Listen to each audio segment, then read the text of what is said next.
Parlons aujourd'hui d'une grande femme, une icône de bravoure et de philanthropie. Une femme qui a dédié une partie de sa vie et son énergie à de nobles combats tels que le devoir de mémoire, la cause des femmes et l'Europe. Et bien plus encore. Cette grande dame se dénommait Simone Veil. Pour tous, elle fut avant tout la ministre de la Santé qui avait obtenu en 1974 la légalisation de l'interruption volontaire de grossesse, autrement dit IVG. Et cela à l'issue d'un débat difficile d'une durée de 25 heures à l'Assemblée nationale. Rappelons qu'avant cette date, l'avortement sans raison médicale était passible de peine de prison.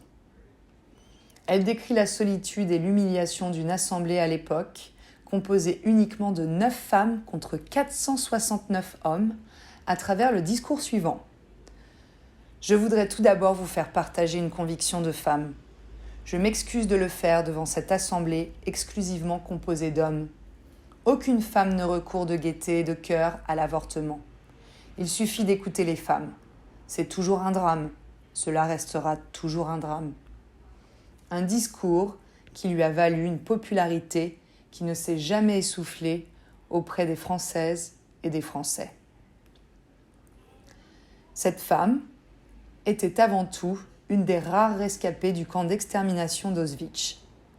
C'est bien pourquoi elle a consacré toute une partie de sa vie à mener ce combat pour la mémoire de la Shoah et pour les valeurs humanistes européennes.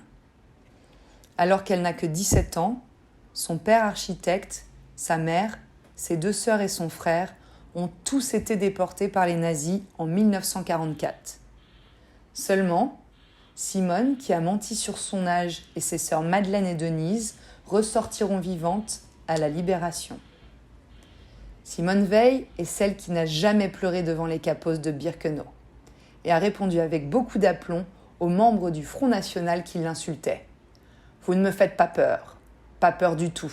J'ai survécu à pire que vous.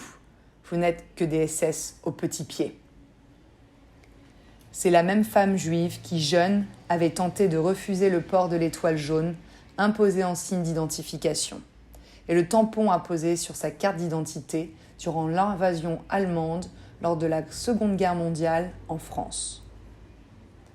Après la guerre, elle épousa Antoine Veil, qui lui et sa famille échappèrent de peu à la déportation en réussissant l'exploit à l'époque de se réfugier en Suisse. Le 26 octobre 1946, il épouse Simone Jacob, connue à cette date sous le nom de Simone Veil. Indomptable, immortelle, déterminée, d'une élégance incontestable, Simone, une épouse, une mère de famille bourgeoise, qui armée de son chignon, de son collier de perles et ses tailleurs Chanel, n'a jamais renoncé au combat pour les injustices.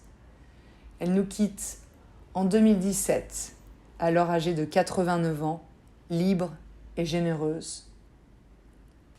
Ancienne ministre de la Santé et femme politique qui a lutté toute sa vie contre les inégalités, elle a incarné l'espoir européen à travers son rôle de présidente et a reçu de plein droit sa place au Panthéon de Paris.